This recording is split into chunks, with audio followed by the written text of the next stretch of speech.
Hello, everyone. The second eclipse season of 2026 is commencing on August 12 with a total solar eclipse. Unfortunately, we won't be able to see it from the whole of Europe. Although you English are very lucky because you will be able to observe 90% of the eclipse. We here in Hungary are going to have only 60% because it will be very, very close to sunset. And as British summertime is an hour earlier, so actually 2 hours earlier than us, it simply means that you will have a lot longer to actually look at the beautiful sight. Now let's take a look at the chart itself. As you can see, this is the London chart. It will be at 1836 London time. The sun will be still quite high up there. We are going to have a Capricorn ascendant, which is quite rare because it is actually the second half of Capricorn is a fast rising. So it's like there are fast and slow ascending signs.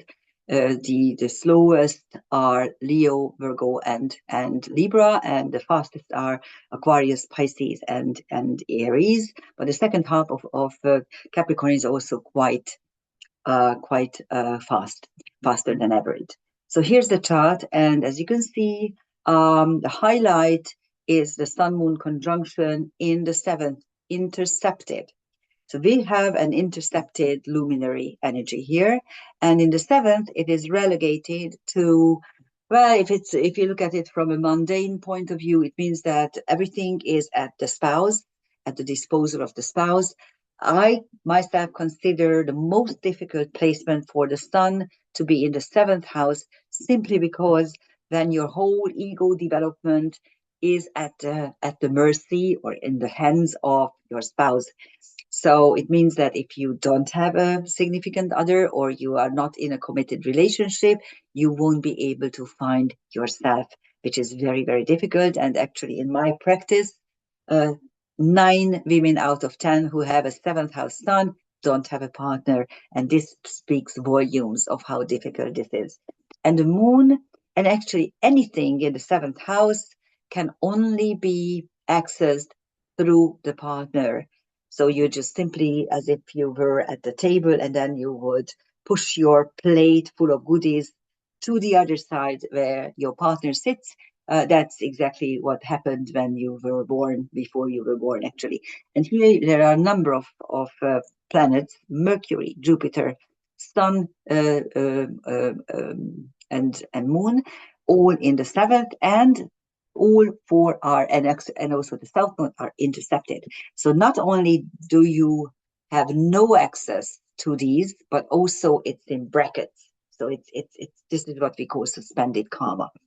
So this is one highlight. The other highlight is the Mars Ceres conjunction, which was quite tight at the very end of Gemini, and I did make a video in Hungarian on it because it was also aligned with Polaris, which is actually the world belly button, so to speak, the omphalos.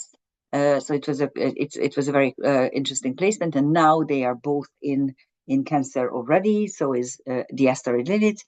And the Uranus Sedna conjunction is still very tight. Actually, Uranus will turn retrograde and then will very closely conjunct Sedna, but not exactly conjunct Sedna. But this placement I call the world system change placement, because Sedna is creation through dissection, and Uranus is all kinds of changes and, of course, chaos, anarchy.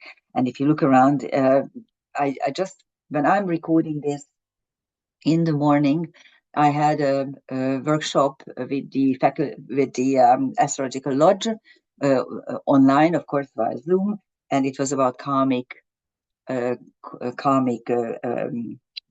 configurations. And I think if you are interested in it, you can actually purchase the recording. It was quite interesting because in the first hour, I just showed you the different versions of karmic, very karmic configurations. And in the second half, we looked at some charts of the participants, and I highlighted some of these really very karmic placements. I was very lucky because actually 3 people volunteered, and all 3 people had goodies, and it's always like this. Everyone has goodies if you look at the chart from a karmic viewpoint. So so going back to the Sedna Uranus conjunction, this is the world change. And anyhow, before we actually started the workshop, I had a talk with Israel, and he's one of the leaders of the Astrological Lodge. And we were laughing because I mean, all you see is loonies as the leaders of the world. I mean, it's ridiculous. These are, I mean, we are led by idiots, and hopefully something will come out of these changes that are underway, but we not yet know what. Of course, Aquarius is also intercepted, so the Juno-Pluto, which is now a separating and no longer conjunction, because Juno actually moved into Capricorn, and of course Pluto will not move back into Capricorn for another 247 or 8 years, so it's not going to be conjunct there, but then Juno will turn around and will again be joining Pluto, and this is like you can actually translated by the world covenants and pacts and all kinds of alliances are transforming, and this is again what you see. And here another thing is the Vesta Aries conjunction, which is at the moment doubly separating, because Aries is moving backwards, and of course Vesta is at the moment direct, but it has slowed down considerably, so it will turn retrograde soon. Then it will be another conjunction, and then I think the Pallas Athena Vesta conjunction will also be quite tight, and then both asteroids will move into Taurus sometime later on in the year and be conjunct with Chiron, and then Chiron, of course, will move back into Aries. So it's a very interesting space-time moment when everything is in motion, everything is either energetic or just barely at 0 degrees and then trying to move back and forth. So it's really a fascinating moment. Here is the eclipse path. And as you can see, the United Kingdom is very, very close to its path. So is Iceland right there, and Spain. Spain gets a fair share of the eclipse. And here is tiny Hungary. This is how big we used to be, but we got dissected just like Sedna. And here is Hungary, so we will barely see just a tiny, tiny sliver of the eclipse. I will be eclipse hunting certainly with my granddaughters. We can't wait. And so that's the eclipse. Now, you need to know that eclipses are the only astronomical phenomenon that comes in series, which means it's not a cycle precisely, although within the series you have the cycle, because what's happening is that either at the north or at the south pole, a series starts with a very, very tiny, slivery eclipse. And then it moves to the other end of the spectrum, to the other pole. And in the meanwhile, every 18 years and a couple of days, maybe 6-7 days, there will be another eclipse of the same series with the almost identical geometrical form. And so in one series, you have approximately 72, 73 eclipses, and it takes about 1,300 years for a series to start, to be born, and then to die, and never, ever repeated again. So that's quite fascinating that this is the only phenomenon, astronomical phenomenon, that doesn't come in cycles, but in series. And this series started on March 10, 1179, quite a few, almost a millennia ago. But you also have to understand that the series were determined first by Van der Berg, a Dutch astronomer, and then later on, Bernard Brady wrote her wonderful book, The Eagle and the Lark, in which she gives precise delineation points for each series. And she's the one who actually took those maybe 40 series that are alive in our era, and named them either south or north, depending on which pole it started to move. Now, these are the placements for this series. This is the original chart. So if you want to do the chart, this is the exact time you can erect the chart. But these are the main placements. And as you can see, the Sun-Moon is exactly squaring Pluto. The Sun-Moon conjunction is squaring Pluto. Sun-Pluto and Moon-Pluto are not nice aspects. Sun-Pluto squares are always about power and how you empower yourself, your ego. And Moon Pluto is the Hades moon. Judy Hall, my master, wrote a whole book on it, and actually it's her best book. So if you can get a hand on the Hades moon, try it, and it's a wonderful book, really wonderful in every sense. And then Venus is trining the North Node. That's a nice one. It's an Earth trine. Venus is in her own sign, and so this Earth trine is it creates the potential to create something on the earth plane, something valuable, as a karmic task, by the way. It's like your destiny choice. The Sun Moon, the new moon, is on the Mercury-Uranus midpoint. Now, that's a brilliant one as well, because Uranus, of course, is a higher aspect, the higher the higher energy pattern of Mercury. Mercury is just the normal communication, the discourse, everyday discourse. Uranus is flashes of inspiration and enlightenment. So Mercury, if you have Mercury Uranus, that's all you need for becoming an astrologer, for instance, because then you will have bright ideas, and they are coming out of your mouth. And so the Sun Moon is at Mercury Uranus. And Mercury itself is at Mars Saturn. Now, this is a tricky one as well, because Mars Saturn aspects are usually linked to incompetence, impotence, either physically or sexually, or just the inability to move, inability to act, the kind of hindered self-assertion. But in karmic astrology, we work a little bit differently with midpoints, because we are trying to assess the very best qualities of the participating celestial object. So Mars Saturn could mean a nice reserved action, or someone who is very cautious, or a cautious self-assertion. So it could be really great, could be something really great, especially because Mercury is how you express yourself. So this is what Bernard Brady says about the series. This Saros series concerns itself with breaking out of a very negative situation where no hope can be seen, to a more positive space containing many options. A worry that may have been affecting a person will suddenly clear. The solution is shown by the cosmos and needs to be taken up without too much delay, of course, because it means that you need to be free with the help of Uranus. Now, this series ends on April 13th, 2423. Obviously, we won't be able to assess it unless we come back in a new incarnation cycle, or a special one. So here are the facts for the UK and Ireland. You will see a partial eclipse where a portion of the sun is covered by the moon. This is about 90%, by the way. This is as close to a total eclipse as we have seen in almost 27 years. You may remember it was in August 11th, 1999. So it's actually 27 years ago, almost to the date. The eclipse will begin shortly after 6 p.m. and the maximum eclipse impact will be at 7:10 p.m.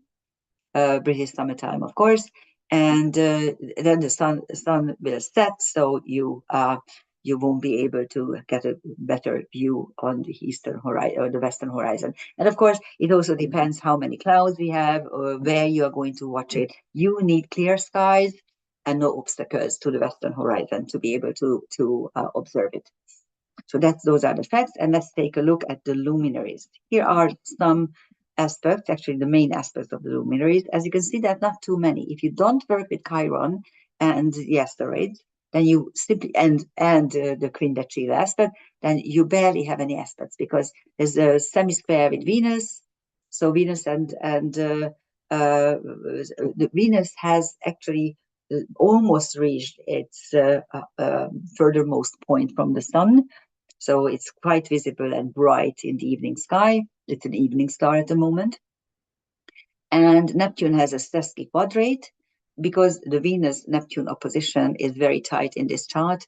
And the Pluto quindecile is giving the whole thing an extra obsession or ambition energy. And it has some interesting patterns we are going to look at.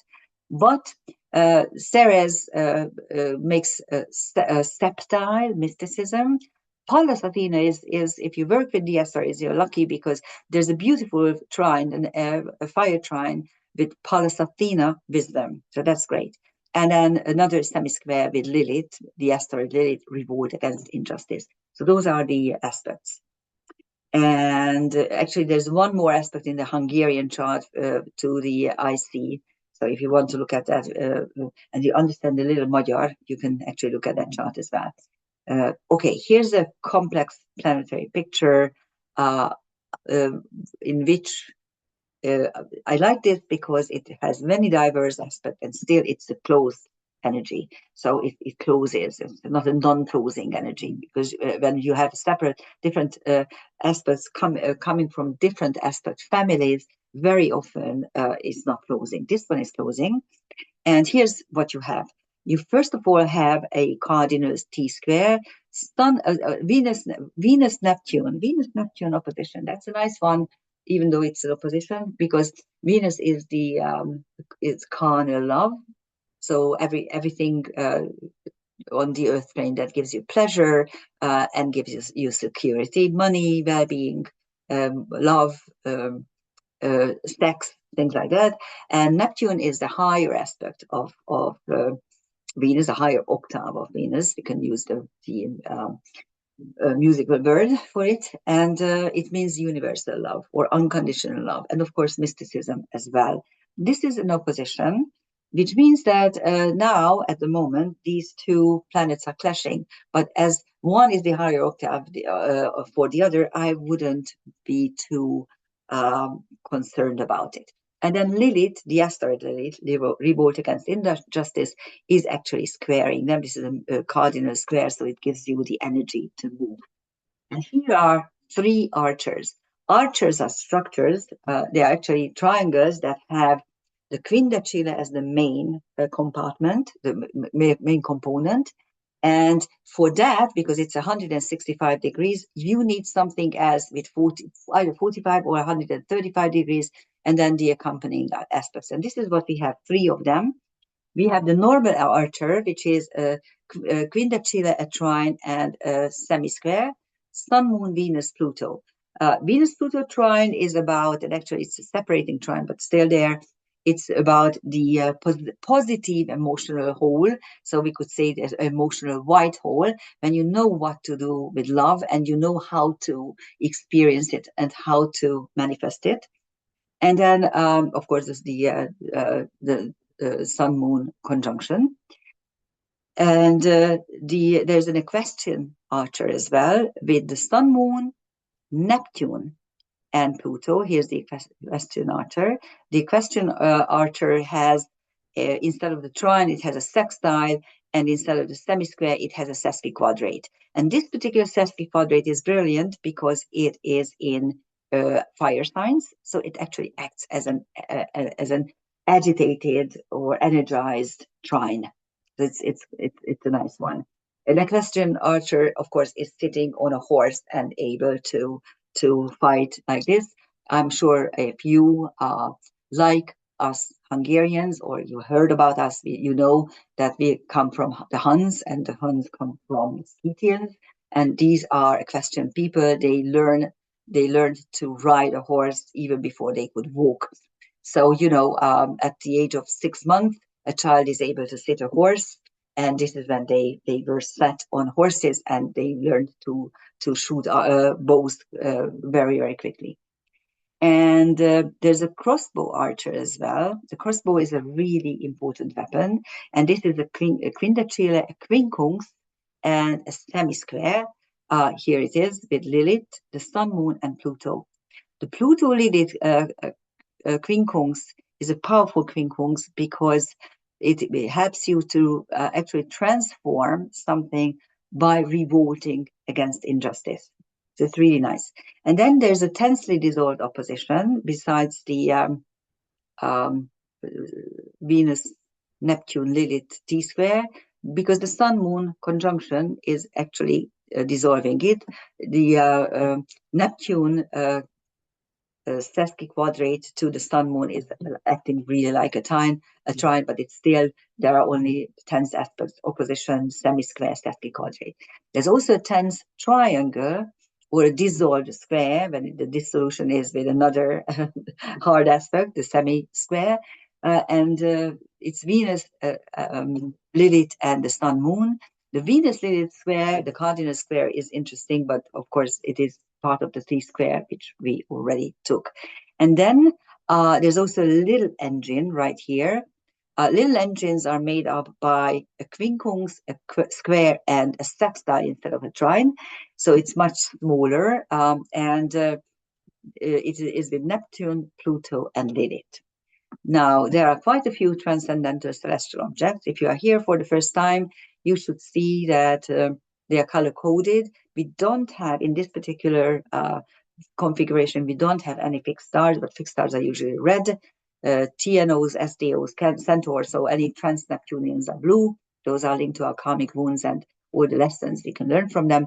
And then the purple ones are asteroids, which the asteroid belt is between Mars and Jupiter, so the last personal and the first destiny planet, and they describe our personal karmic past. Those are quite a lot. On the Sun Moon, you have Nephili, who was the cloud goddess who enveloped Hera when Ixion wanted to rape her, and actually personified Hera.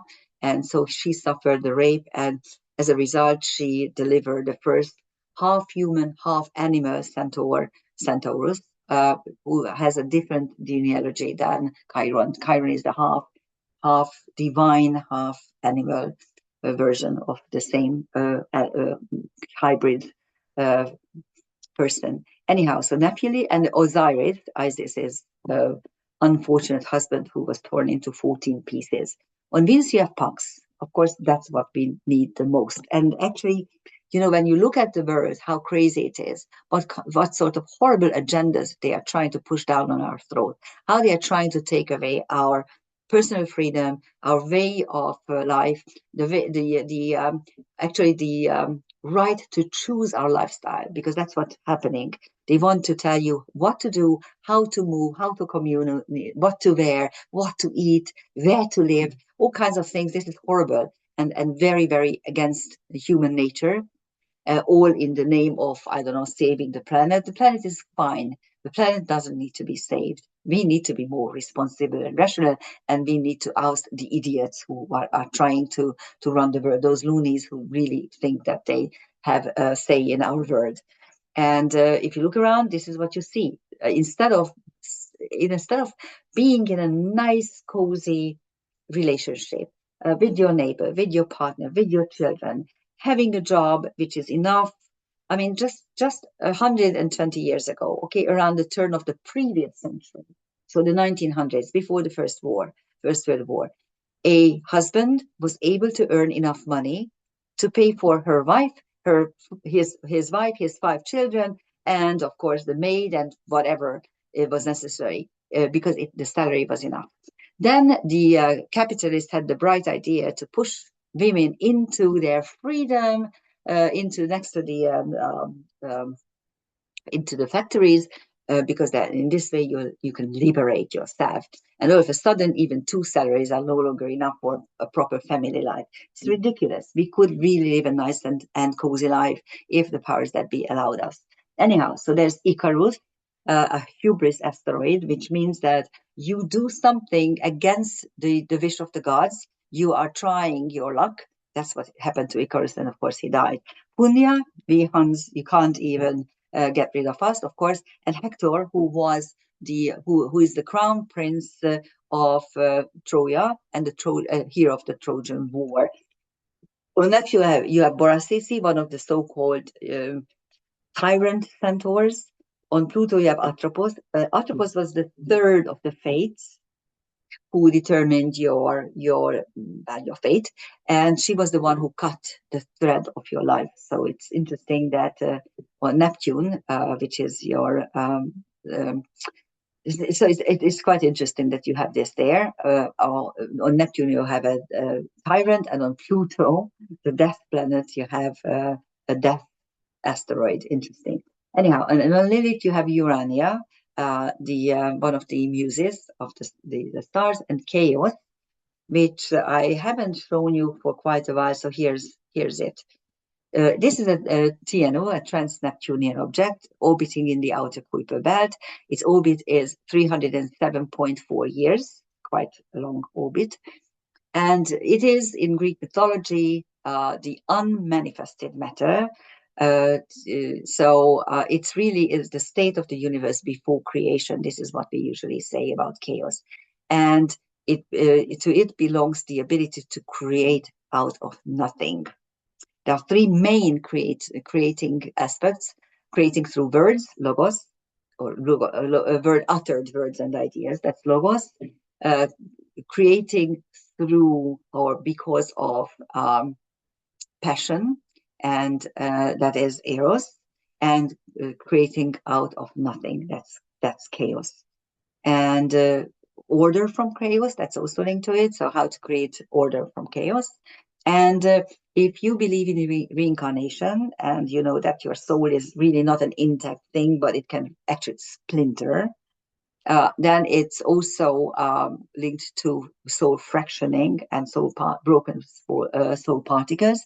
And of course, it's the acceptance and understanding of various processes, usually chaotic at first sight, but usually most processes start to make sense if you give it some time. Now, here's an interesting configuration, a crown. A crown is practically a mystic rectangle with a harmony triangle on top. It really looks like a crown, so it has a base. That's the mystic rectangle.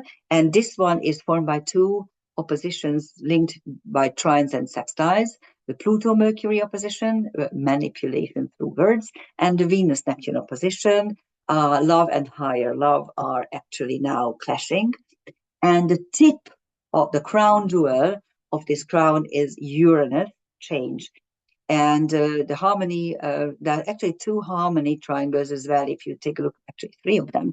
One is Pluto, Neptune, Uranus, the main harmony triangle of this year. It's very rare that these transcendental planets are actually joining in such a very beautiful and nice structure. So we might as well hope that we will have a new nice ideology that makes sense through transformation.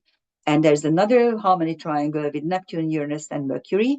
Mercury Neptune is about understanding things that are really high up there. And Uranus, of course, is the higher octave of Mercury.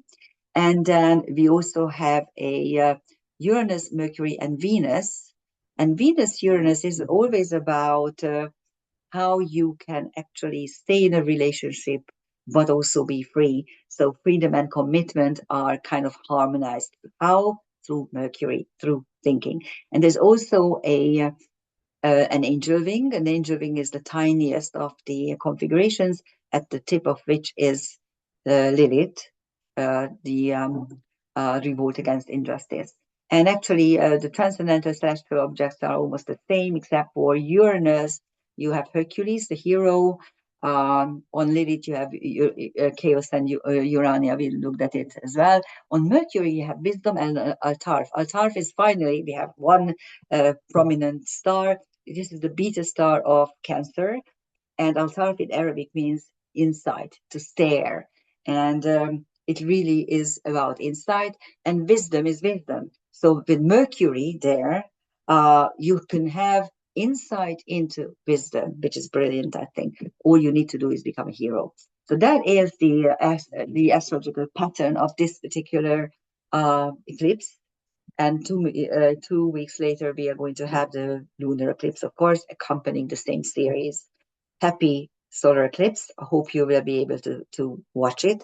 Be careful with your eyes. Please watch it through those darkened glasses, special glasses. Sunglasses are not good for this. Please don't burn your eyes. And happy Leo new moon. And by the way, if you want to have strong, nice hair according to tradition, the best time to have a haircut is on the Leo new moon, when both the sun and the moon are in Leo. But any Leo moon is great for cropping your hair. Thank you for listening. If you like my work, please like it, comment it, because that is how YouTube will spread it. It's very interesting because my Hungarian videos go with like 3,000, 4,000 views. And at the same time, my English version is only like a couple of hundred. So you are greatly helping me if you like it and if you watch it. This is how you can support my work. Thank you very much. Bye-bye.